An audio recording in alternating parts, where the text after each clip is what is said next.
Hace casi 80 años el mundo observaba con horror las consecuencias de una guerra que jamás imaginaron que podía superar a la que habían llamado en su momento la Gran Guerra. Estoy hablando de la Primera Guerra Mundial, y la superó en magnitud, en destrucción física y en pérdidas humanas. Una de las consecuencias más tangibles, además de los millones de vidas perdidas en esta guerra, fueron también las millones de personas que, debido a la persecución sufrida y a la destrucción de sus hogares, tuvieron que huir a países en donde no contaban con ningún tipo de protección física o legal o ningún vínculo. Tampoco tenían garantías ni acceso a los derechos más fundamentales. Toda esta persecución, impulsada dentro del contexto de la guerra por los nazis, una ideología que era antisemita, ultranacionalista y que se basaba en una serie de conceptos que incluían el racismo, el nacionalismo, el antisemitismo, como mencioné, el anticomunismo, antigitanismo y la eugenesia. Los nazis consideraban a los judíos como sus principales enemigos y los persiguieron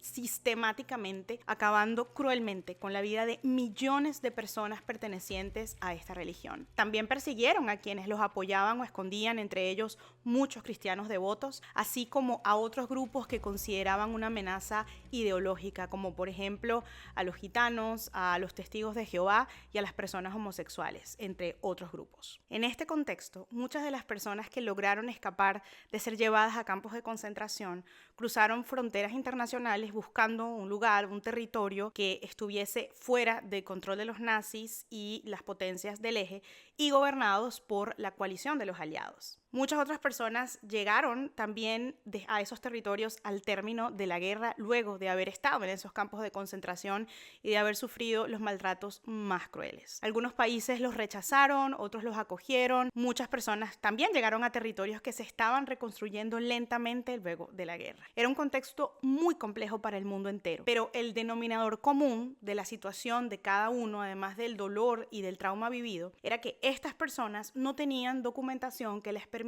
acceder a los servicios mínimos para sobrevivir, proteger a su familia e intentar rehacer su vida. En medio de toda esta convulsión social internacional, los gobiernos comenzaron a reconocer la necesidad de reconstruir el balance de la comunidad internacional y de buscar, como se pudiera, maneras de responder a las consecuencias que dejó la devastación tan amplia de la guerra. Toda esta situación dio origen a la creación de la Organización de Naciones Unidas, pero la misión de la Liga de Naciones realmente había fallado, así que se constituye la Organización de las Naciones Unidas en ese momento con aproximadamente unos 50 países que se reunieron para hacer una declaración donde se comprometían a no permitir nunca más atrocidades como las sucedidas en la Segunda Guerra Mundial. Entonces, los líderes del mundo reunidos en torno a Naciones Unidas decidieron complementar la Carta de Naciones Unidas, que es como el documento fundacional de la organización, con una hoja de ruta para garantizar los derechos de todas las personas en cualquier lugar y en todo momento. El documento que redactaron se convertiría más tarde en lo que se conoce hoy en día como la Declaración Universal de los Derechos Humanos. Esta declaración es básicamente una lista que menciona cuáles son los derechos, las garantías, las protecciones básicas que se reconocen de manera universal, y esto quiere decir que se le reconocen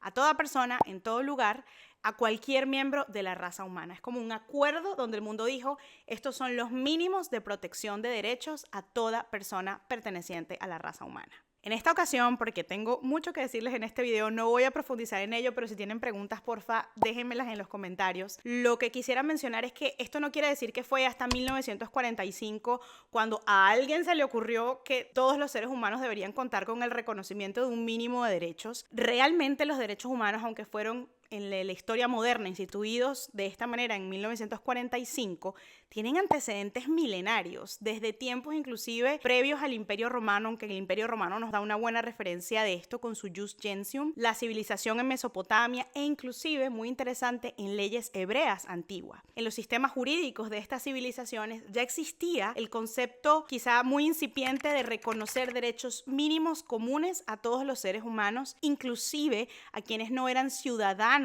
de esa civilización o no contaban con un reconocimiento pleno como sujeto de derechos, por ejemplo, ser un ciudadano romano. Pero bueno, si tienen preguntas sobre eso, los leo en los comentarios. Vamos a continuar un poquito. Me gustaría llevarlos conmigo a 1948, que es el año donde se concreta esta proclamación de la Declaración Universal de los Derechos Humanos. Y aquí encontramos una primera referencia a ese concepto de protección para el que ha tenido que huir de su hogar, de su país, de su ciudad. De este modo, en el artículo 14 de la Declaración Universal de los Derechos Humanos se reconoce el derecho humano a solicitar asilo. Se los voy a decir tal cual como está en la declaración. En caso de persecución, toda persona tiene derecho a buscar asilo y a disfrutar de él en cualquier país. Este derecho no podrá ser invocado contra una acción judicial realmente originada por delitos comunes o por actos opuestos a los propósitos y principios de Naciones Unidas. Esto lo que quiere decir es que nadie puede pedir asilo para escapar de la ley nacional cuando ha cometido un crimen, un delito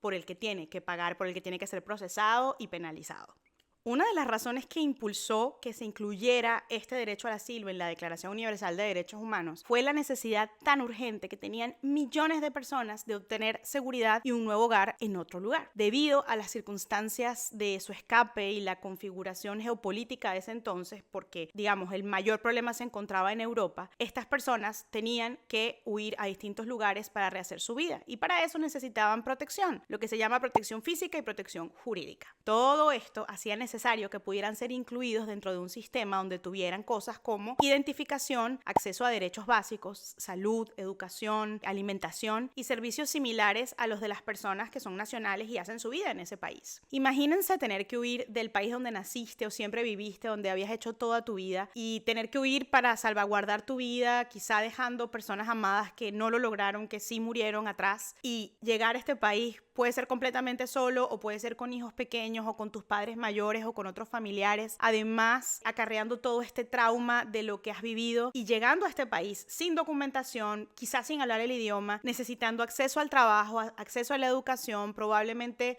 atención en salud, un hogar, etc. Esta era la situación, de nuevo, que tenían millones de personas en la Europa posguerra entre 1945 y 1950. En este contexto, entonces, se dieron iniciativas políticas porque más allá de lo que se declaró en la Declaración Universal de Derechos Humanos, había que responder a nivel práctico a la situación humanitaria en Europa. Entonces, la Asamblea General de la ONU en 1950 crea la Oficina del Alto Comisionado de la ONU para los Refugiados, que es una agencia que todavía existe hoy y yo trabajé 12 años allí, cuyo objetivo es ser instrumental en brindar protección, auxilio y soluciones duraderas a los refugiados del mundo. En 1951 se convoca a todos los países que en ese momento formaban parte de la Asamblea General de la ONU para redactar y para aprobar la Convención sobre el Estatuto de los Refugiados. Quédate con ese nombre porque este documento va a ser muy importante para esta historia. Y aunque en principio solamente fueron 26 países que aprobaron la convención como ratificantes, esto en idioma claro lo que quiere decir es que se comprometen a cumplirla. Para 2025 son 149 los países que alrededor del mundo están comprometidos a acatar esta convención y su protocolo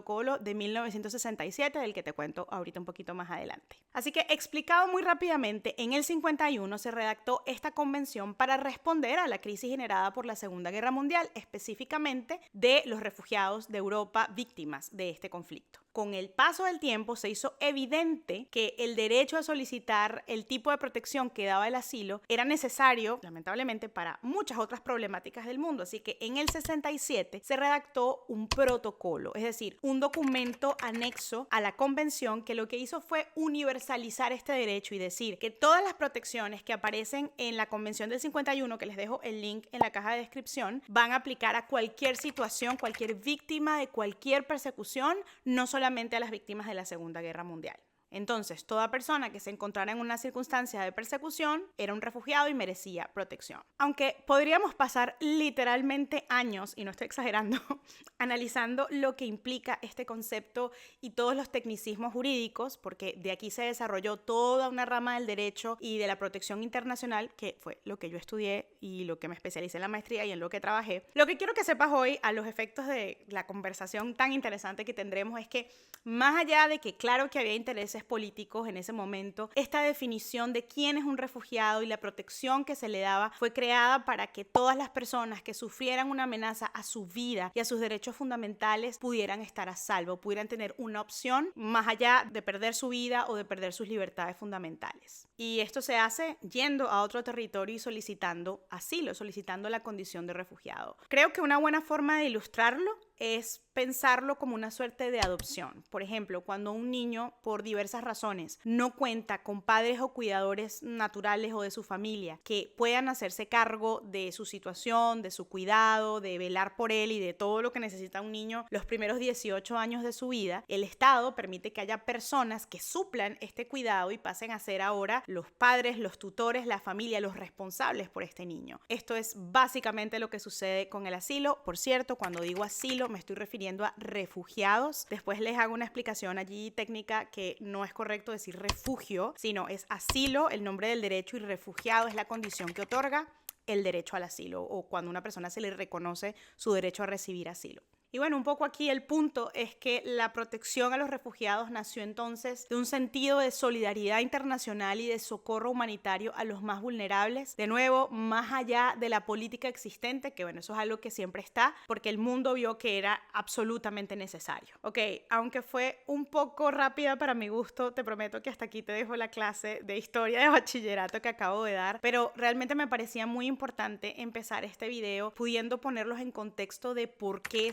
existe algo como el derecho al asilo, que no fue algo que se le ocurrió un día a un político, sino que tiene un fundamento, tiene una razón histórica de ser. Y de verdad yo soy muy amante de la historia en general porque siento que nos ayuda a comprender el porqué de las cosas, nos ayuda también, espero yo, que a no repetir errores del pasado y nos ayuda a valorar por qué existen ciertas situaciones y ciertos sistemas. Todos estos conceptos son conceptos que jurídicamente hablando están vigentes hasta hoy en el derecho internacional y se aplican en la inmensa mayoría de los sistemas de cada país porque lamentablemente no solo sigue habiendo refugiados, sino que ahora las cifras son muchísimo más altas de lo que eran en los años 50. Estamos hablando que para 2022, que son cifras oficiales cerradas de la ONU, existían alrededor de 90 millones de personas que de alguna manera se habían movilizado de forma forzada fuera de sus ciudades, fuera de su país de origen y que necesitaban algún tipo de protección. En 2023, de hecho, este número alcanzó un récord histórico de 100 millones de personas que se vieron obligadas a desplazarse forzadamente, ya sea dentro de sus propios países o fuera de ellos. Entonces, esto es una realidad que afecta mundialmente como nunca ha afectado a nivel de números y no es solamente en América, para quienes vivimos en América, sino tristemente es una realidad global. Y como tal, yo pienso que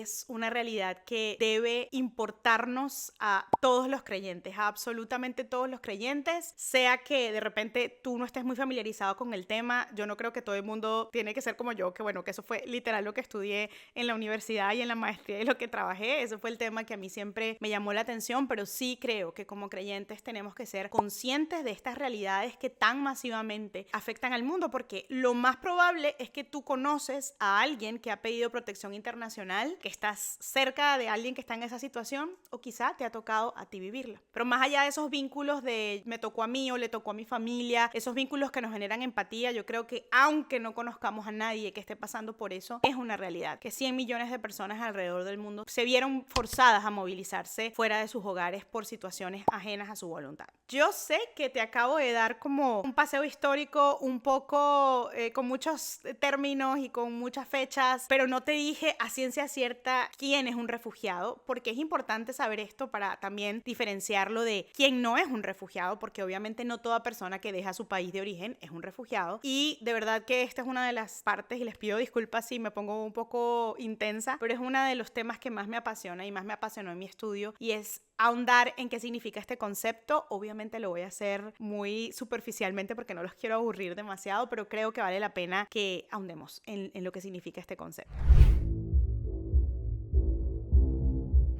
creo que este es de los temas más importantes a abordar, el tema conceptual, cuando hablamos de migración y refugiados, porque yo veo mucho debate a distintas escalas donde la gente no tiene clara la diferenciación de estos conceptos. Así que, ¿quién es de verdad un refugiado? Todas las personas que están fuera de su país, en un país quizá pobre, en vías de desarrollo, latinoamericano, merecen protección. Por otro lado, otra pregunta importante aquí es ¿a qué se refiere la Biblia cuando nos instruye a mostrar compasión por el extranjero? ¿Está hablando solo de refugiados o de todo el mundo? Entonces, comenzaré por decir esto, y es que aunque todas las personas que se movilizan de una región o de un país a otro son jurídica y bíblicamente hablando iguales en dignidad y en valor, es cierto que no todas las personas emigran por las mismas razones, y eso hay que reconocerlo. Y, de nuevo, no solo lo reconocemos por la lógica, sino que esto es algo que el derecho internacional reconoce y que tiene un efecto, ¿no? Entonces, dentro del concepto macro de lo que serían las personas en movilidad, que es como un término que abraza a todas, encontramos diferentes definiciones. La primera es la definición de quién es un migrante. Y esto es un poquito difícil porque no hay una definición consensuada en la que todos estén de acuerdo, vale la redundancia, pero en general se considera migrante a toda persona que ha salido de su país de origen o de residencia habitual. Normalmente se asocia a este término a quienes emigran por motivaciones económicas, laborales y académicas. Un estudiante, alguien que se va a trabajar a otro país. Se distingue entre migración legal o migración ilegal dependiendo de si una persona ingresó a ese país del que se trata a trabajar, estudiar o a simplemente permanecer cumpliendo con los requisitos de la ley nacional. Por ejemplo,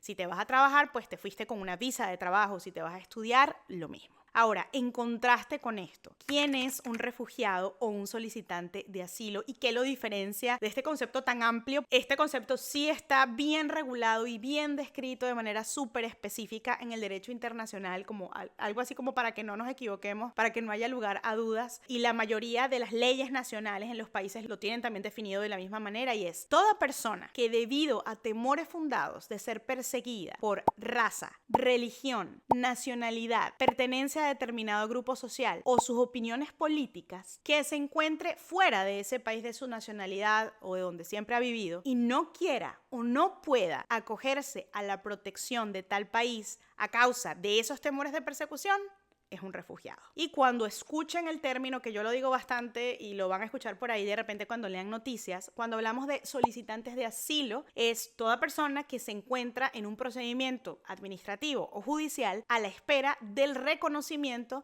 de esa condición de refugiado. Y es que esas 5 causales son súper importantes porque son las causas que configuran una persecución que, según la ley internacional, hace que tú tengas un temor fundado de persecución. Voy a poner un ejemplo porque no hay manera más fácil de entender que cuando hablamos con ejemplos, y básicamente es, por ejemplo, si yo vivo en un país donde la religión cristiana es perseguida y yo soy una persona abiertamente cristiana, mi fe es conocida, yo voy a la iglesia públicamente, yo oro públicamente, yo cargo una Biblia. Si en el país donde yo estoy no es permitido el cristianismo y se persigue o se reprime de alguna manera y yo me veo obligada a huir de ese país donde yo nací o donde tengo años viviendo, entonces yo técnicamente tengo el caso y tengo las razones para ser considerada como refugiado. Es amplísimo y yo la verdad pasé 1 año y medio de maestría estudiando esto porque es un tema como muy detallado. En ciertos países se considera que ser mujer te hace pertenecer a determinado grupo social porque las mujeres son objeto de persecución directa o sujeto de persecución directa. Esto pasa en algunos países con regímenes islámicos muy radicales. En otros países puede ser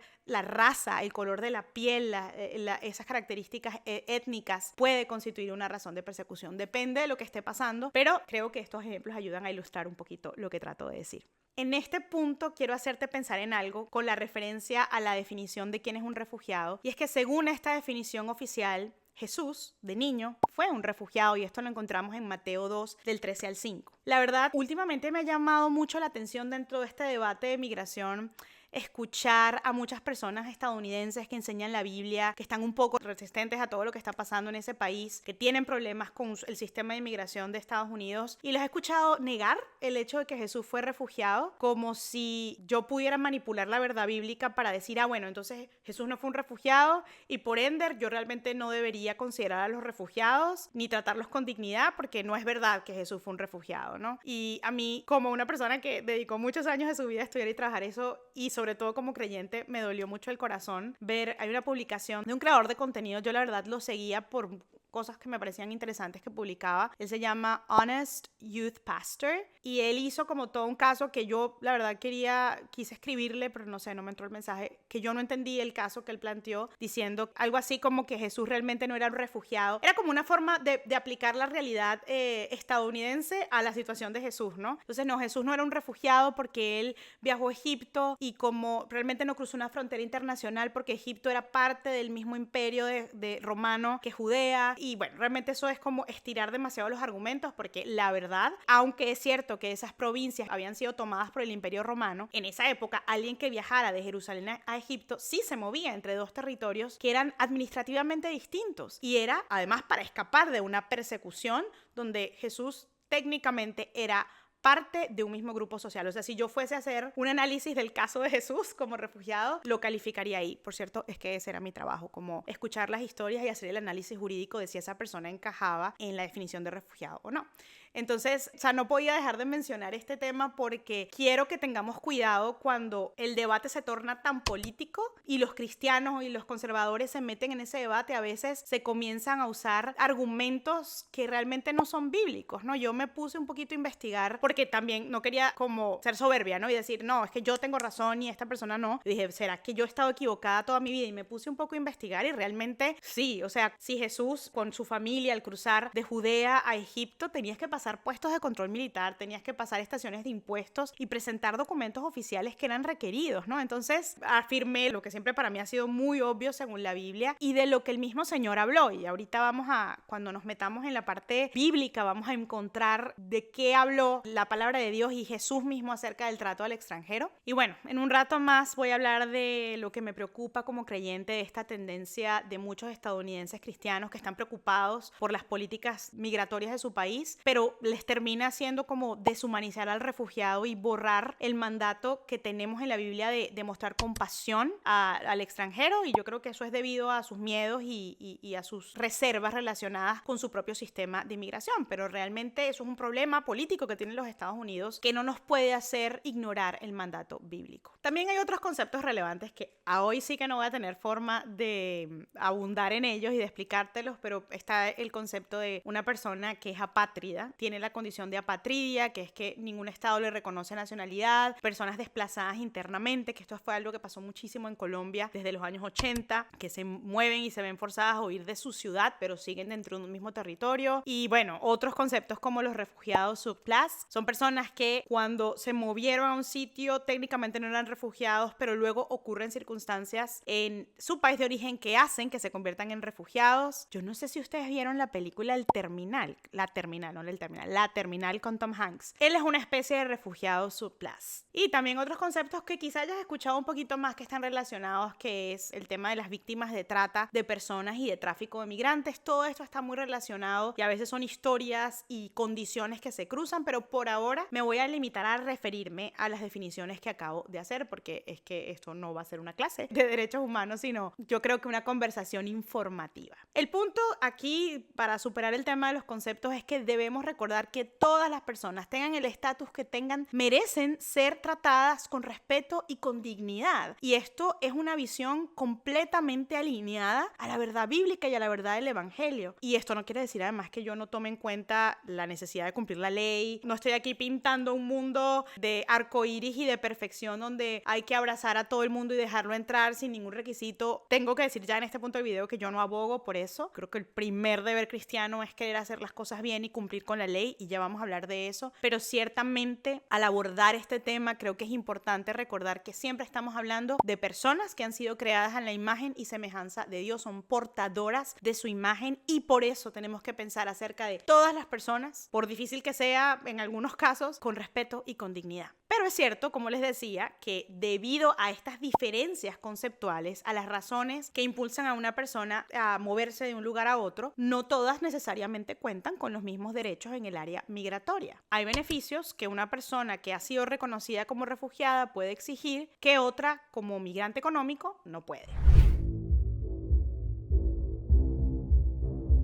quiero hablarles de algo que, perdónenme, de verdad, si ya les parece como un poco nerdo, un poco aburrido, un poco leguleyo, pero yo me imagino que habrá quien le interese. Pero es que me parece súper importante para que lo tengan en cuenta cuando estén escuchando noticias u oigan debates acerca del tema y escuchen, no, que esta persona es un ilegal porque entró ilegal. Y uno dice, pero es refugiado, no entiendo nada de esto. Bueno, esto que les voy a explicar creo que es muy fácil de aprender porque son 3 principios solamente y creo que es un concepto que pueden tener en la mente cada vez que se acerquen a todo el debate del tema migratorio, ¿no? Entonces, básicamente son los 3 principios básicos de protección al refugiado. La verdad, hay más que 3 principios básicos, hay principios que aplican también de manera universal, pero estos son los 3 que ya en mi vieja escuela siempre te enseñaban y yo creo que es muy útil para entender por qué un refugiado tiene ciertos privilegios o hablamos de que se le trata de una manera diferente. Esto es así como el ABC de la protección internacional a los refugiados, lo que te sale en el primer examen cuando estás estudiando este tema, ¿no? Yo creo, y me parece muy interesante, que estas garantías son las más desconocidas, son las que más ignora la gente que se embarca en estos debates. Y no quiero decir como que todo el mundo es ignorante, porque obviamente no. Hay mucha gente que se va a estos debates con preparación y con conocimiento, pero en el tono que escucho últimamente, todo el debate con respecto a las personas deportadas, si sí, si no, si cruzaron, lo que se puede y lo que no se puede hacer, lo que se critica, lo que se rechaza, noto que no hay un conocimiento de la existencia de estos principios que, como les decía, son como lo más básico cuando tú estudias el derecho internacional de los refugiados. Y no estoy hablando solamente que esto es a nivel internacional, sino que en general las leyes locales, las leyes nacionales, tienen estos principios reflejados en sus leyes. Entonces, como les decía, aunque hay otros principios, estos son los más básicos. El primero es el principio de no devolución o non-refoulement, que es básicamente el principio que establece que ninguna persona puede ni debe ser devuelta o, en otras palabras que habrás escuchado mucho más en estos tiempos, deportada si esa persona indica que su vida o su seguridad o sus libertades fundamentales corren peligro en el territorio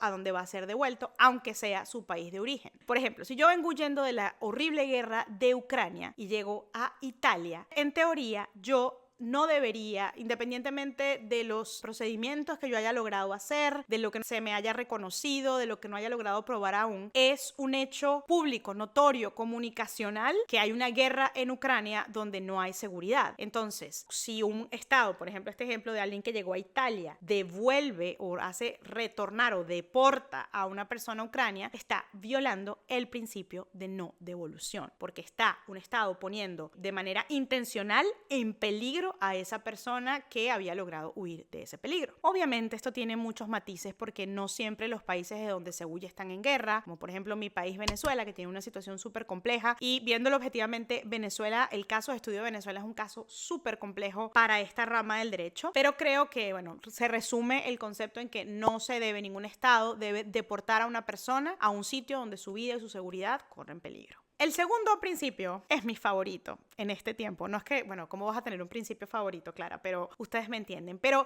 es mi favorito porque es el más ignorado por la inmensa cantidad de personas y es el de no sanción por entrada ilegal. Este principio es un principio exclusivo de privilegio de protección al refugiado, a la persona que encaja en este concepto que habíamos venido hablando. Y es además el principio en el que la mayoría de las personas que escucho hablando como en contra de la migración y llamando a las personas, esto es un ilegal, etcétera, fallan en el conocimiento de este principio. O sea, ni siquiera saben que existe y que les aplica en sus leyes nacionales porque, bueno, simplemente no conocen del tema. Y básicamente lo que este principio o esta garantía indica es que en el derecho de los refugiados, entrar a un país sin visa o sin documentación es una excepción al derecho migratorio. Y si una persona viene huyendo por alguna de las 5 causales que les leí arriba, es exceptuada por la ley de tener que entrar por la vía legal como los demás inmigrantes. Es decir, un refugiado tiene permitido entrar sin visa, sin pasaporte, sin los papeles que normalmente uno necesita para cruzar. O sea, en teoría puedes cruzar a nivel objetivo ilegalmente, pero esa ilegalidad se ve abolida por el hecho de que eres un refugiado. Yo sé, estoy 100% consciente de que este principio es bastante escandaloso escandaloso para la mayoría de las personas y es escandaloso sobre todo la primera vez que las personas lo escuchan. Yo he tenido gente que me ha dicho, ¿qué? Eso es imposible. Pero quédate conmigo, esto tiene una justificación histórica y lógica. Por ejemplo, en la mayoría de situaciones donde había guerra o conflicto interno en muchos países, y puedo pensar, por ejemplo, en Colombia, una situación más cercana a Latinoamérica, era muy normal huir sin planificación porque literal bombardearon tu vecindario o tu casa. Muchas de estas personas simplemente no tienen tiempo de tomar sus posesiones con ellas y su pasaporte y sacarse una visa, ni mucho menos el tiempo de hacer ningún tipo de visado y de esperar meses. Tampoco tienen los recursos económicos en muchas situaciones. Así que si una persona genuinamente huye debido a un temor fundado de persecución y no quiere o no puede acogerse a la protección de su gobierno que le otorga el gobierno de su país, tiene el derecho de ingresar a un territorio bajo esta excepción. Por supuesto que aquí podemos hablar de casos específicos, de límites, de excepciones, y si quieren, porfa, déjenme las preguntas en los comentarios. Esta vez, la verdad, las voy a leer todas y las voy a contestar, pero este es el principio básico. Por eso cuando yo escucho un argumento de, bueno, es que esta persona ingresó ilegal y quiere pedir asilo, lo cierto es que lo anormal y lo raro es que alguien logre, o al menos dentro de la concepción del derecho internacional de los refugiados, que alguien tenga el tiempo de sacarse pasaporte, gestionar una visa de turismo y que su situación le permita obtener la visa de turismo para ingresar legalmente al país y entonces pedir asilo. De hecho, yo he visto casos en donde se cuestiona la veracidad de la persecución y de la urgencia por salvaguardar su vida a personas que se tomaron el tiempo de sacarse la visa, porque eso de alguna manera va en contra de la situación de urgencia. Entonces, bueno, aquí podría hablar mucho más y la verdad no sé si fui como suficientemente clara al explicar este principio, y si no lo fui, la caja de comentarios está allí para que me pregunten y yo creo que voy a hacer un live para contestar preguntas sobre este tema. Pero bueno, el desconocimiento de este principio ha llevado a algo que, como les decía, van a escucharme preocupada en este video, porque incluso en los Estados Unidos veo que se ha acuñado el término ilegales para llamar a las personas, o sea, tú eres un ilegal, y me parece un poco fuerte que se defina a la persona con esta identidad cuando además jurídicamente realmente no está de manera ilegal, ¿no? Y el tercer principio, lo voy a decir rapidito, es el principio de unidad familiar, que es un principio que simplemente busca conservar la unidad de la familia y la protección de los menores de edad, de los niños. Entonces, este principio lo que hace es garantizar el mismo estatus de protección al núcleo familiar. Por ejemplo, si el papá fue reconocido como refugiado, la condición de refugiado va a arropar a su esposa y a sus hijos. Esto no es como que va a alcanzar al abuelo, al tío, al primo. Normalmente el principio de unidad familiar aplica a la familia nuclear y a los dependientes directos. No me voy a detener tanto acá, pero también quiero que sepas, como para dar una versión un poco más equilibrada de esto, que también hay principios importantes que implican obligaciones para el refugiado, como por ejemplo, este también va a ser bien interesante, que el asilo y todo este derecho está garantizado realmente a la llegada del primer territorio que se considere seguro, porque no existe, la verdad, un derecho a que el refugiado pase por múltiples países a ver cuál le gusta más y ahí solicita asilo. Y esto actualmente es un problema porque, bueno, es cierto que muchas personas en necesidad de protección llegan a un país específico que es Estados Unidos, y esto realmente pues sí, tiene que ser un debate jurídico, porque en teoría el primer país donde esa persona pueda estar a salvo, donde pueda tener acceso a sus derechos, es allí donde tiene que hacer la solicitud de asilo. Y quería mencionar esto rápidamente porque es un principio que nos da un poco de balance en esta perspectiva, como para que no crean que solo estoy diciendo que los refugiados tienen derechos y no tienen obligaciones, o que todos son perfectos y buenos. O sea, también hay una forma de hacer las cosas y una lógica a lo que se espera de un proceso. Entonces, bueno, realmente quería hacer mención de estos principios, primeramente para recordarte que son principios de forzoso cumplimiento internacional, es decir, que los estados se han comprometido a respetar estos principios básicos de derechos de los refugiados, y de nuevo me parecía particularmente importante mencionarlos en el contexto mundial ahorita con el tema de los refugiados y la migración, porque a veces creo que muchas cosas se dicen con base en, puede ser, opiniones políticas o preocupaciones súper genuinas que tenemos como nacionales en ciertos países, pero también hay cierto sesgo de ignorancia en no entender que hay principios que existen y que no todo el mundo es igual, no todo el mundo, en términos de que no todo el que emigra por las mismas razones, ni lo hace con las mismas intenciones, ni todo el mundo está tratando de aprovecharse de un sistema. Hay personas que genuinamente merecen la protección internacional. Entonces quería como nombrar estos principios porque me parecía súper importante. Bueno, ahora llegamos a la parte más importante de este video, y es qué dice la Biblia, qué nos dice realmente la palabra de Dios en cuanto al abordaje, al pensamiento, al examen de esta situación. Es cierto que la Biblia no nos da un manual de cómo pensar en todos los temas políticos y sociales. No vemos un reflejo exacto en la Biblia de todo lo que está pasando en el acontecer internacional actualmente, pero sí menciona el tema de desde nuestro corazón cómo concebir y cómo entender el trato al extranjero y cuál es el mandato que tenemos como creyentes al respecto. Quisiera detenerme solo un momento para recordarte que es posible apoyar la creación de este tipo de contenido al unirte a mi plataforma de Patreon, el Patreon de La Vida Clara. Al unirte, estás haciendo posible que yo me dedique a preparar este tipo de videos, a escribir libros, artículos para la edificación de la iglesia y que participe en facilitar herramientas para que la iglesia continúe creciendo en torno a una visión bíblica de la vida. Son 4 los niveles de apoyo disponibles en Patreon y puedes elegir el que esté más a tu alcance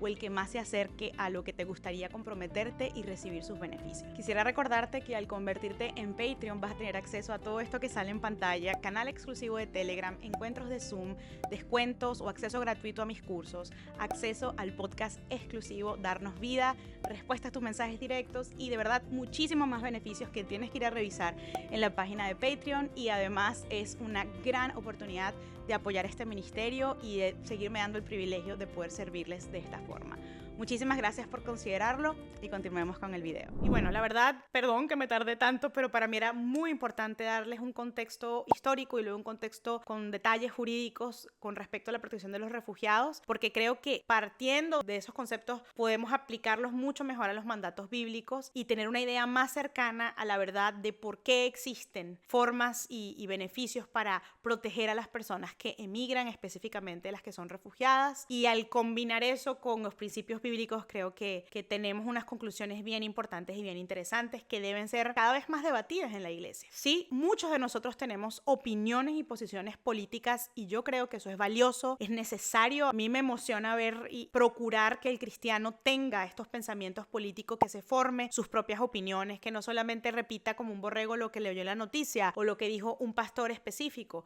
sino que cada quien delante del Señor y formándose en los temas pueda tener opiniones. Y gracias a Dios por la libertad de opinión y por la libertad de expresión que no se tiene en todos los países y que hace que ciertas personas huyan de sus países y se conviertan en refugiados, pero gracias a Dios porque tenemos la libertad de expresarnos y de pensar libremente. Eso también es un privilegio que nos permite vivir nuestra fe abiertamente y yo lo valoro mucho. Entonces es muy válido tener opiniones y que aún dentro de la iglesia tengamos opiniones diversas, pero sí es cierto que como creyentes hay unos principios transversales que tienen que estar presentes en la manera en cómo pensamos acerca de ciertos temas, ¿no? Y a mí personalmente lo que dice la Biblia me lleva a una constante revisión de mis convicciones personales con respecto a mis opiniones políticas, porque pues tengo muchas y siempre como estudié este tema relacionado con el derecho, con el mundo humanitario, siempre he tenido pues como una opinión formada de muchas cosas, pero ha sido muy edificante el proceso de cuando yo me acerco a la Biblia y dejo que los principios bíblicos informen la manera en la que yo pienso acerca de estos temas, ¿no? Honestamente, en el tema de asilo no solamente no lo han cambiado, sino que la visión bíblica lo ha enriquecido. O sea, ahora valoro todavía más las oportunidades de formación y de trabajo que tuve en este tema y valoro más el trabajo que hacen muchos trabajadores humanitarios que no se ven, que no son entes políticos, sino que están realmente trabajando por el bienestar de estas personas. Bueno, sigo creyendo en esa parte del trabajo. Hay muchas cosas en las que no creo mucho, como la ONU, pero sigo creyendo en la importancia de la solidaridad internacional. Entonces eso, yo no creo que nuestras opiniones puedan solamente erigirse de las preocupaciones políticas y sociales que son válidas y que pueden ser lógicas, pero que nos lleven a contradecir lo que Dios nos llama a hacer y a pensar. Por eso quiero que nos tomemos unos minutos para observar, aunque sea por encima, no vamos a hablar de todos los versículos, pero cuáles son algunos de los principios que encontramos en la Biblia respecto a este tema. Algo que quiero decir es que en la palabra de Dios encontramos una consistencia en cuanto a la idea de cómo tratar al extranjero o al refugiado, que es bastante inequívoca, es muy clara. En todo el debate migratorio que estamos observando, como les decía, el de Estados Unidos, a veces encuentro como formas en las que se está tratando de estirar la verdad bíblica para que la conclusión pueda ser compatible, en teoría, con una opinión de deshumanizar un poco al migrante, deshumanizar al refugiado, decir que es un ilegal, decir que es un criminal y de un poco no incluir en el debate un tema del trato digno o inclusive no incluir en el debate una consideración de si estas personas genuinamente necesitan protección y de si los propios sistemas nacionales, obviamente estoy aquí refiriéndome a Estados Unidos, pero eso es en todo el mundo, tienen leyes y tienen sistemas que ya existen para otorgarles esa protección, ¿no? Aunque pueden ser fallidos y eso también es parte del debate. Pero bueno, la verdad los principios que vemos en la Biblia son bastante claros, o sea, nunca se nos llama a odiar y rechazar al extranjero o a valorar más nuestra nacionalidad o nuestro nacionalismo y resguardarlo frente a cualquier extranjero que quiera venir a hacer afrenta a tu cultura. La Biblia no nos habla del nacionalismo como un principio importante. No digo que ser patriota o patriótico tenga algo de malo, pero sí creo que tiene algo de malo cuando se equipara a mi principio como cristiano. Eso al menos es mi opinión, ¿no? Me parece importantísimo mencionar que la movilidad humana es un hecho histórico, social y un hecho bíblico. O sea, la vemos en la Biblia desde el principio de los tiempos. Voy a mencionar así, pero muy coloquialmente, como abuelo de pájaro, algunas situaciones donde vemos a la gente y a los hombres llamados por Dios moviéndose. Vemos un Abraham que dejó su tierra, habiendo sido llamado por Dios, a José, que si me pongo a analizar el caso, fue una especie de víctima de trata de personas y tráfico de migrantes y fue enviado a Egipto de manera forzada. Vemos al pueblo de Israel movilizándose para tomar una tierra prometida por Dios. Vemos a Daniel, que fue forzado, también fue llevado junto con el pueblo a Babilonia. Vemos a Noemí dejando su tierra para ir a Moab y luego a ella junto con Ruth saliendo de Moab al pueblo de Israel y ahora siendo Ruth la extranjera, ¿no? Entonces vemos demasiados casos en el Antiguo Testamento y en el Nuevo Testamento también. Vemos muchas historias plagadas del tema de movilidad humana, a Jesús huyendo con su familia a Egipto y de verdad muchísimas otras historias. Muchas historias donde las personas se movían para predicar el evangelio y para cumplir el propósito de Dios. Dios establece en su ley una prohibición muy, muy clara contra el maltrato y la opresión al extranjero que está en tu territorio. Esto lo podemos ver en pasajes como Éxodo 22, 21 y de hecho en contraste el Señor instruye a tratar al extranjero como uno de nosotros, amándolos como a ellos mismos. Y esto lo vemos en pasajes como Levítico 19, Deuteronomio 24, versículos 14 y 21. De hecho, me voy a detener brevemente a leer Levítico 19 del 33 al 34, que es un versículo que me lleva en el corazón de verdad. Dice, cuando un extranjero resida con ustedes en su tierra, no lo maltratarán. El extranjero que resida con ustedes será como uno nacido entre ustedes y lo amarás como a ti mismo porque ustedes fueron extranjeros en la tierra de Egipto. Yo soy el Señor su Dios.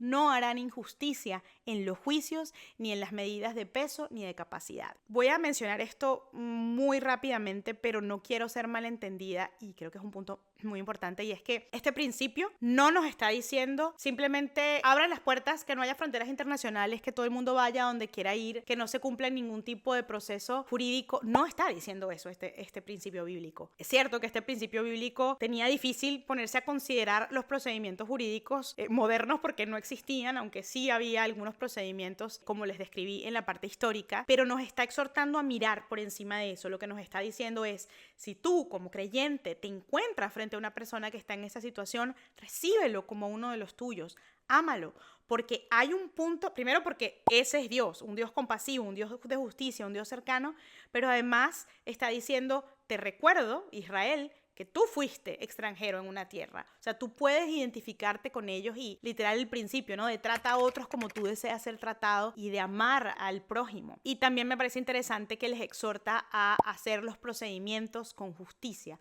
a actuar con justicia en todo tipo de procedimientos jurídicos. Aquí habla de juicios. Es algo que para mí es totalmente aplicable cuando, por ejemplo, hablamos, bueno, hay procesos para reconocer a las personas como refugiados. El cristiano debería apoyar la legalidad, el cumplimiento a cabalidad de esos procesos. Esto que leíamos en Levítico es un mandato que se le dio al pueblo de Israel por medio de la ley entregada a Moisés. Esto quiere decir que este mandato está dentro de la jerarquía de otros mandatos que nosotros seguimos viviendo y seguimos intentando cumplir, que es honrar a los padres, alejarnos de los ídolos, no robar, etcétera, muchos más, ¿no? Aquí lo que hay es un comportamiento emanado de un corazón que entiende quién es su Dios y está lleno de compasión y de amor por el prójimo, aunque sea extranjero. Son principios que nos llaman a tener un corazón de justicia y de compasión hacia el que se encuentra en una situación más vulnerable que nosotros. En Deuteronomio 10, del 17 al 19, hay un firme recordatorio de cuál es el carácter del Señor al que obviamente estamos llamados a imitar y es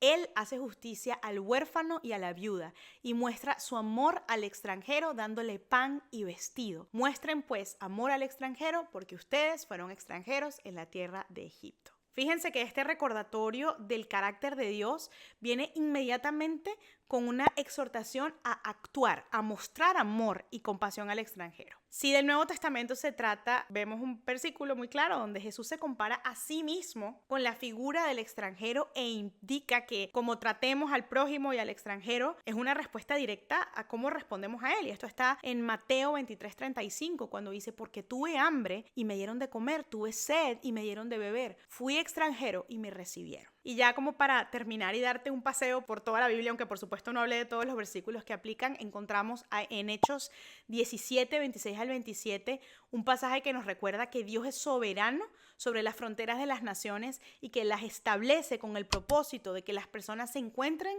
en un lugar y un tiempo determinado con el propósito de que lo busquen y lo conozcan. Nosotros mismos como extranjeros o el extranjero que llega a nuestro país pudiese estar siendo llevado ahí con un propósito de Dios para revelarse a su vida, para que lo conozca y también para que lo predique a otros. Con base en lo que la Biblia nos está revelando, creo que podemos llegar a unas conclusiones iniciales. Ponernos en el lugar de otro es un paso completamente importante en el trato correcto a los migrantes. Entender que ambos somos humanos y que podemos estar en la misma situación en cualquier momento es importante y nunca debe ser un tema que se aborde sin empatía y sin compasión. Debemos actuar con compasión y con justicia porque Dios es compasivo y es justo, más allá de nuestras posiciones y convicciones políticas. La soberanía de Dios y la Gran Comisión nos invitan a asumir que todo encuentro con cualquier persona, incluida una persona que está en movilidad migratoria, sea refugiado o no,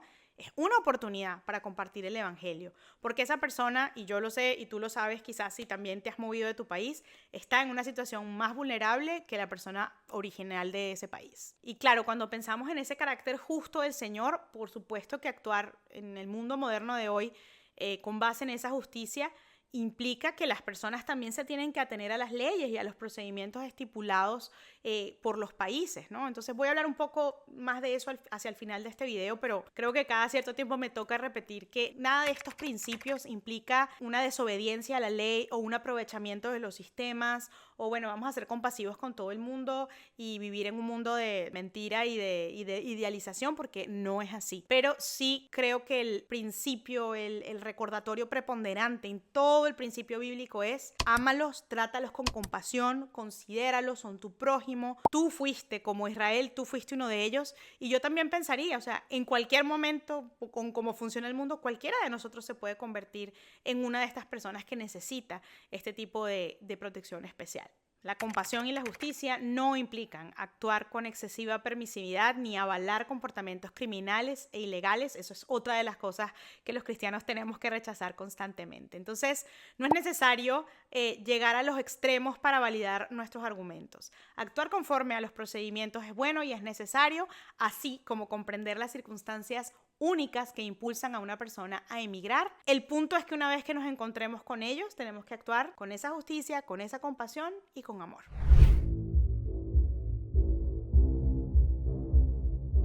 Como creo que mencioné previamente y que les anuncié que iba a hablar un poquito más de eso, hoy en día observo con mucha preocupación, ya lo he dicho varias veces en este video, las conversaciones de muchas figuras de liderazgo cristiano levantándose en contra de las personas inmigrantes o refugiadas en general, aduciendo que se han convertido, principalmente en los Estados Unidos, en un problema grave para la sociedad porque son criminales o ilegales. Además de hacer este tipo de generalizaciones que son bastante peligrosas, social y jurídicamente hablando, algo de lo que me doy cuenta es que usualmente este tipo de argumentos se usa en el contexto de un debate político conservador influido por las ideas de nacionalismo cristiano, en donde, como les decía, llaman ilegales, y de nuevo, están generalizando porque algunas de estas personas pueden ser genuinamente refugiadas, entonces no son ilegales, no entraron de manera ilegal, pero son usadas como instrumento para ganar un debate político. Esto normalmente me entristecería, más no me sorprendería, porque si esto fuera solo en el contexto de un debate político, bueno, así funciona el mundo caído, la gente que no es creyente habla y piensa así, y no podemos pedirle un comportamiento moralmente bíblico a la política secular, pero honestamente lo que sí me escandaliza es ver ver voces de cristianos prominentes, de líderes que hacen apologética, que hablan del tema y que representan a quienes tenemos fe y que representan voces de cristianismo a los oídos de los que no son cristianos, donde están abogando consistentemente por la toma de medidas que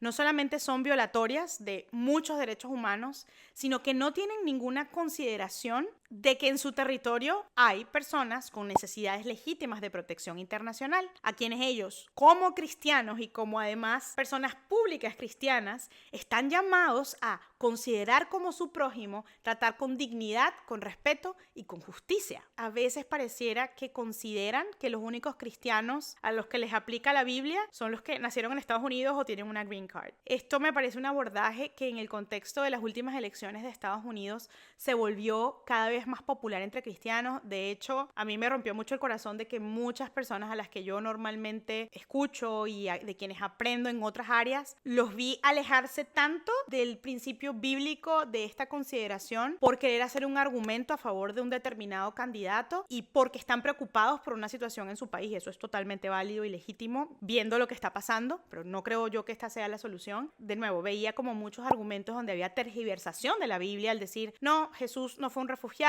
o a lo que nos llama la Biblia es respetar la ley, como si fuera la ley estadounidense lo que hay que respetar o lo que nos está llamando a hacer la Biblia principalmente. Y de nuevo, aplica lo que les decía un poco al principio de este video. Todos los debates se dan en un contexto donde ni siquiera ellos tienen un entendimiento correcto y suficientemente amplio de la ley nacional y de la ley internacional, porque creo que si lo tuvieran, al menos hubiese una consideración de algunos de los principios de los que les hablé al principio del video. Y algo que les digo, porque por supuesto que yo tengo un nivel de sesgo en este tema porque me encanta, porque lo estudié, porque lo trabajé y me duele muchísimo, es el tema de la deshumanización del migrante, porque pareciera que tenemos que hablar de personas como en inglés le dicen aliens, ¿no? Como personas, se deja de hablar de la persona como, bueno, individual, people, person, no se nombran más ese tipo de palabras y empiezo a escuchar la palabra alien. Obviamente no estamos hablando de aliens, sino eso es un término en inglés que se utiliza para referirse a personas que no son de la nacionalidad del territorio del que se habla, pero la verdad es un término que dentro de los derechos humanos fue abolido hace un tiempo porque se entiende que es un poco peyorativo de alguna manera. Tú puedes llamar a una persona extranjera o persona que no es de esta nacionalidad, ¿no? Y créanme que el uso de las palabras es lo que alimenta determinadas narrativas, por eso yo como cristiana estoy siempre bien en contra del uso de este lenguaje inclusivo, etcétera, porque cuando usamos el lenguaje inclusivo estamos queriendo decir algo, estamos de alguna manera adaptándonos a una ideología o uniéndonos a esa ideología. Entonces yo soy bastante cuidadosa y por eso creo en la importancia también del lenguaje en este tema. Es lo mismo que pasa con los temas de que se deja de hablar del bebé, se deja de hablar del niño, se deja de hablar incluso del feto, del embrión, para sacarlo del debate y se centra el debate a favor de la mujer, los derechos de la mujer, y se desentienden de los derechos del niño. Pues lamentablemente, amigos, veo que muchos cristianos están haciendo lo mismo, están imitando lo que hacen todos estos movimientos, pero ahora ellos lo están haciendo en contra del migrante. Entonces, no nombrar al migrante como persona, no reconocer que tiene derechos, que tiene garantías en muchos casos, que tiene necesidades, que sus familias son igual de válidas que las familias de los estadounidenses, y de verdad es un tema que me preocupa, y perdón que sea tan insistente con este tema, pero es que creo que es algo que toca pensar. Y una cosa que me preocupa en este mismo sentido es que estos discursos son vociferados, como les decía, por personas, por líderes públicos cristianos, y me preocupa el testimonio que le estamos dando como cristianos al mundo, ¿no? Yo misma he recibido preguntas de personas no cristianas que me conocen y que saben que soy creyente y que saben que también estudié lo que estudié, y me han dicho, ¿y estos son los cristianos de los que tú eres parte? Y normalmente no me importarían las críticas a mi cristianismo o a mi iglesia o a mi pueblo cristiano si estuvieran dirigidas a la práctica de verdades bíblicas. Es decir, si me están criticando porque estoy haciendo algo bíblico, pues la verdad no me importa, porque yo obedezco lo que el Señor me mandó a hacer. Pero lamento decir que yo misma, escuchando a estas personas hablar en contra de los inmigrantes y hablar de manera peyorativa, con insultos, asumir que todos son criminales, yo misma me echo la pregunta y digo, ¿y estos somos los cristianos que decimos seguir a Jesús? Que estamos proclamando rechazo, discriminación, violación de derechos y xenofobia. Hay algo que tengo que decir porque, bueno, quiero equilibrar un poco el discurso, y es que yo entiendo que muchos de estos creyentes están genuinamente preocupados con toda justificación por los efectos de las políticas de migración estadounidenses y lo que ellos han hecho, ¿no? Yo comprendo porque si me preguntan mi opinión, Estados Unidos necesita una reforma migratoria urgente que no entiendo cómo no pasó antes, porque oscila entre un extremo de ser exageradamente restrictiva y violar derechos como está haciendo ahorita a veces ofrecer privilegios y beneficios que son demasiado abiertos, demasiado amplios, como algunos de los estatus humanitarios que han ofrecido. Pero lo cierto es que muchas son las personas, entre ellas mujeres, niños, que están viviendo las consecuencias de esas malas políticas migratorias y de mucha improvisación política. Y ahí lo que sufre es el más pequeño, el más vulnerable. Algo que veo que esta administración actual, el presidente Trump, está haciendo es tratando de revertir los efectos de políticas que tienen años siendo implementadas de manera errónea. Yo estoy súper de acuerdo, hay que hacer una reforma completa del sistema, pero pareciera que quieren revertirlo en cuestión de un par de meses, e inclusive algo que ha podido hacer el presidente Trump en su primer mandato. No me voy a meter en eso, pero digamos, aquí también hay algo de responsabilidad de él, porque esto viene desde Clinton, Bush, Obama, Trump, Biden. O sea, esto no es, estos problemas no sucedieron solamente con el expresidente Biden. Esto es una situación de un sistema que tenía que reformarse, que se arrastra de décadas. Entonces, todo esto para decir que lo que está sucediendo es que este tipo de medidas terminan haciendo pagar a justos por pecadores un montón de personas que tienen necesidades humanitarias, que hablando según el derecho internacional y local de Estados Unidos, merecen protección internacional y la necesitan, y están siendo metidas de alguna manera en la bolsa de, sí, personas criminales, personas que quieren aprovecharse del sistema. Si vamos a ver las cifras, si ustedes buscan información, voy a tratar de dejarles en la cajita de descripción a ver qué consigo para dejarle un poquito más de datos, pero el porcentaje de personas, y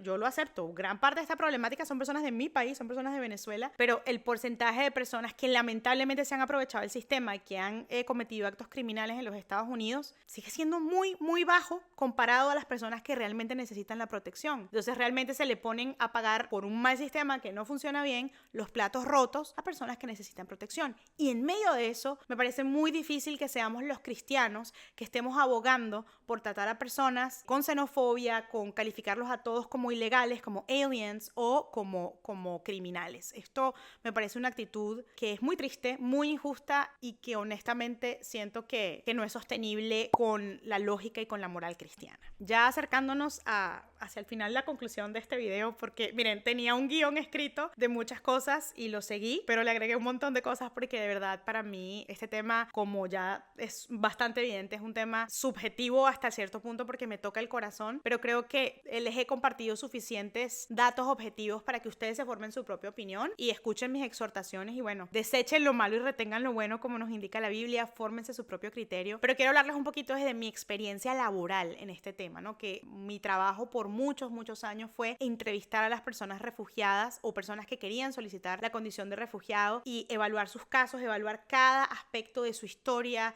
las razones, los motivos, hacer una investigación del lugar donde venía la persona para pues sentar un criterio de si esa persona debía o no ser reconocida como refugiado. Y miren, una realidad es que en todo este tipo de sistemas, no solamente el de asilo, en muchas cosas, siempre va a haber personas que abusan del sistema, porque el pecado pues reina en el mundo, ¿no? Hay personas que mienten, hay personas que dicen que sí necesitan la protección, cuando no, que están buscando cómo pueden aprovecharse de los privilegios, de los beneficios, y eso es una realidad. Pero lo cierto es que no es tan común que una persona ponga en riesgo su vida y la de su familia, la de sus niños pequeños, huyendo de un país si realmente piensa que tiene otras opciones. Pensemos en las formas en las que huyen muchas personas en el Medio Oriente por tierra, las personas que huyen en el Caribe, de mi propio país, Venezuela, por el Darién. Son muchas las personas que se ponen en una situación de mucho riesgo. Yo no estoy diciendo que toda persona que cruza es refugiada, ojo, pero lo que quiero decir es que en mi experiencia, de lo que yo observé después de casi 10 años trabajando en estos temas, es que normalmente el que arriesga su vida y llega en las condiciones más difíciles y más incómodas no lo hace por gusto, no lo hace para aprovecharse de un sistema. En muchas ocasiones lo hacen por una genuina necesidad. ¿Que puede haber otros casos? 100%. Por eso es importante un sistema que funcione, un sistema con evaluadores, con personas preparadas del gobierno del que se trate para hacer este tipo de evaluaciones y hacerlo de una manera correcta y justa. Y aunque sé que les he mencionado varias veces que yo trabajé, que estudié esto, no quiero como hablar de mi currículum acá, pero yo sé que pueden salir personas que quieran desacreditar lo que les estoy diciendo. Así que les voy a dejar como una descripción un poco de cuál fue mi experiencia, de cuánto tiempo trabajé, dónde trabajé, con qué nacionalidades y con qué casos trabajé, porque bueno, de repente se le puede ayudar a validar un poco lo que estoy diciéndole, me da un poco de autoridad en el tema para que tomen en cuenta, aunque sean mis conclusiones. Definitivamente la situación en Estados Unidos es la que más ha llamado nuestra atención últimamente en cuanto a lo que está sucediendo a nivel migratorio. Y si me preguntan, yo considero que las medidas implementadas por el presidente Trump en este momento son completamente desproporcionadas, tanto a la luz de derechos humanos como desde mi perspectiva a la luz de lo que nos dice la Biblia, de lo que nos dice la palabra de Dios.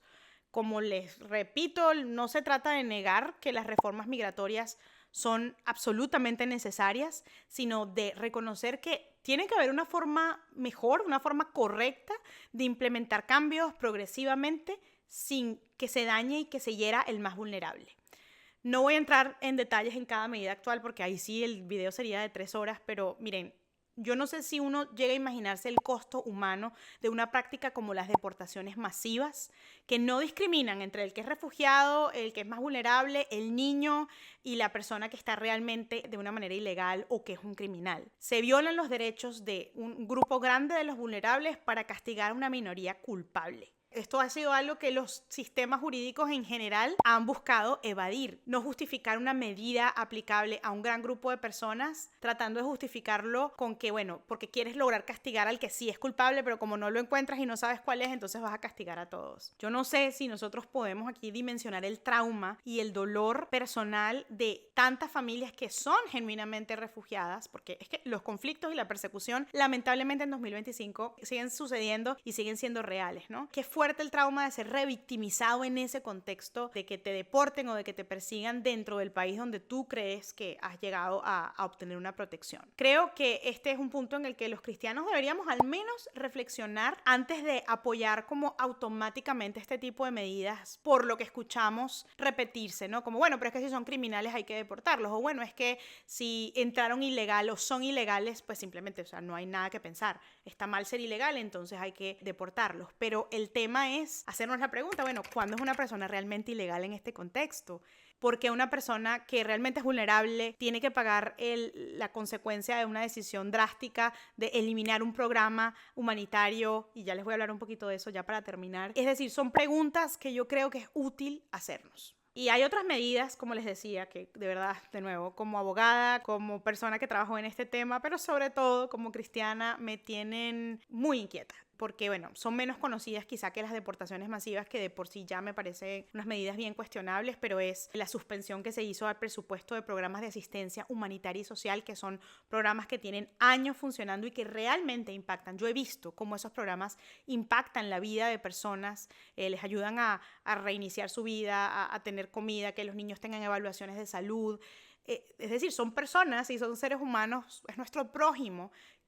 cuya vida y cuya integridad está en juego, y son programas que literal se cerraron de un día para otro con la idea de quitarle motivación, de desmotivar a las personas de seguir ingresando a Estados Unidos. Y esto ha afectado a muchas organizaciones humanitarias sin fines de lucro, entre ellas organizaciones cristianas. Yo creo que les voy a dejar el link a una organización cristiana que trabaja con estos temas. La cancelación de los programas de reasentamiento, que ojalá tuviera yo oportunidad de explicarles qué es el reasentamiento, porque de verdad era mi solución duradera favorita cuando yo trabajaba en la Agencia de la ONU para los Refugiados, pero es una solución que se le da a personas que han sufrido el triple, porque son personas que huyeron de su país y cuando llegaron a un segundo país su vida también estuvo en peligro. Entonces ese reasentamiento es una reubicación a un tercer país donde sí hay una mayor garantía de estabilidad y de bienestar y de protección. Bueno, había personas en muchos campos de refugiados en África y en algunas partes de Asia que tenían ya el reasentamiento aprobado, ticket comprado,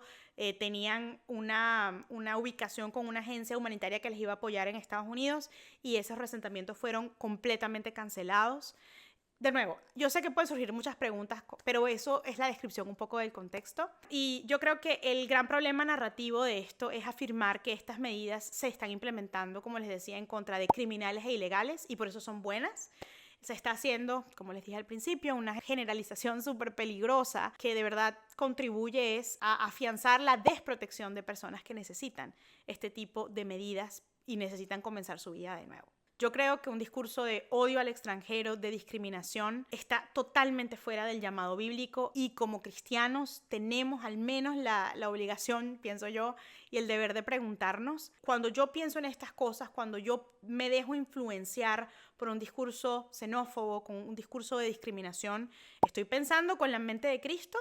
o con la mente de este mundo en conflicto, un mundo que tiene miedo a lo diferente o a temas genuinos? Es justificable tener miedo a lo que hacen algunos grupos o cuando entra un grupo criminal a un país.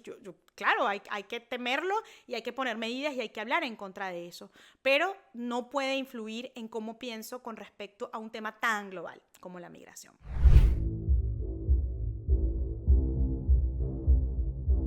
Y de nuevo, un último recordatorio en eso, también te podrías preguntar o me podrías escribir en los comentarios, espero que no después de escuchar esto, pero entonces los cristianos que en nombre de la compasión estamos llamados a validar la migración o abrir nuestras puertas a las personas que mienten, a las personas que cometen crímenes, a las personas que engañan. Y de nuevo, de todo corazón espero que no hayas obtenido, o sea, que no te hayas quedado con ese mensaje de este video, pero que no hayas entendido que esa es mi conclusión. Pero la compasión, la justicia y el amor que debemos mostrar los cristianos no se traduce en permisividad y en cegar nuestra visión a las realidades del pecado que se ve expresado en un fenómeno como este, como la migración. Avalar el comportamiento de personas que intentan aprovecharse, por ejemplo, de un sistema de asilo o de inmigración en general, por medio de la mentira, del engaño, del oportunismo, o de aún peor, defender a quienes eligen delinquir o involucrarse en alguna actividad criminal, no es el espíritu del mandato bíblico de la compasión y de la justicia y del amor al prójimo. No se trata de ser alcahuetas en nombre de la compasión cristiana, y espero que te esté dejando eso mucho más claro. Si alguien accede a un beneficio legal y lo ha hecho por medio del engaño y la mentira, esta persona tiene que sufrir las consecuencias legales correspondientes, las que apliquen, y aún más si una persona se traslada a otro país con la intención de seguir cometiendo los crímenes que quizá cometía ya en su país de origen. Esto tiene que ser enérgicamente rechazado y además los sistemas de evaluación de casos tienen que mejorarse y tienen que refinarse para que estos mecanismos sean capaces de detectar al que no tiene un caso justificado, al que miente o al que busca aprovecharse del sistema. Pero la realidad, incluso comprobable con datos, es que aquellos que cometen crímenes aprovechándose de un estatus de protección no son la mayoría. Ni siquiera son una mayoría, al menos estrictamente hablando del derecho al asilo, las personas que aplican por medio de engaños y mentiras. Como les decía un poquito de mi experiencia, por supuesto que yo me encontré con gente que me mintió en la cara y me engañó o intentó hacerlo y yo claramente podía detectarlo. Y honestamente hubo un par de casos donde sí me engañaron y donde sí creí la historia y apoyé a la persona desde mi función que tenía que cumplir, y fue un momento muy duro darme cuenta que esa persona burló el sistema y se burló de mí también como funcionaria. Pero si yo comparo la cantidad de personas que las organizaciones logran ayudar y que los estados que reciben a los refugiados lograron beneficiar, realmente pienso que es incomparable, o sea, es ínfima el porcentaje del que miente y el que se aprovecha en comparación con el que realmente necesita la protección. La compasión, el amor y la hospitalidad por el migrante que debemos exhibir todos los creyentes, que estamos llamados a amar al extranjero, no debe confundirse nunca con la indulgencia y la relativización de lo que es bueno, justo y legal. Es decir, ningún cristiano debe apoyar ni facilitar y mucho menos involucrarse en prácticas que sean por definición o por naturaleza engañosas, falsas o que busquen aprovecharse de los sistemas. No solo porque esto es algo deshonesto que debería importarnos moralmente delante de Dios, sino porque el abuso de los sistemas por falsas necesidades los destruye y los deja desarmados para las personas que sí necesitan protección efectiva y sí necesitan la ayuda de esos sistemas. Pero como creyentes, si nuestras conclusiones nos están llevando a una respuesta que no se traduce en amor y en la puesta en práctica del evangelio hacia las personas migrantes, estas conclusiones no se están apoyando en la verdad de la Biblia, sino en nuestras preocupaciones y opiniones políticas. Como mencioné antes, me parece aún más triste cuando se usa la palabra de Dios para intentar validar una actitud sin compasión acción xenofóbica o discriminatoria por parte de quienes se identifican públicamente como cristianos. Decidí dejar este video hasta aquí, pero sé que quizá hay algunos cabos sueltos y me encantaría leer tus dudas, tus preguntas, tus opiniones, para ver dónde puedo hacer aclaratorias para ayudarte de nuevo a seguir formando tu opinión. Sé que hay muchas preguntas de personas que son cristianas y que han tomado decisiones de emigrar. Algunos tenían algunos casos genuinos, otros no tanto. Algunas personas han tomado malas decisiones o quizás fueron incluidas en una decisión familiar, y sé que hay muchísimas preguntas al respecto. Entonces creo que lo que voy a tratar de hacer es un live donde ustedes puedan participar, me pueden mandar sus preguntas de manera anónima, como ustedes quieran, y les puedo contribuir a dar una perspectiva en este caso. Entonces, bueno, muchísimas gracias por llegar aquí, muchas gracias por ver este tema, que sé que no es mi tema típico, pero era un video que tenía mucho tiempo queriendo hacer, y espero que les haya bendecido, edificado y hecho pensar en lo bueno, en lo justo y en lo verdadero. Muchas gracias por ver y nos vemos en el próximo video.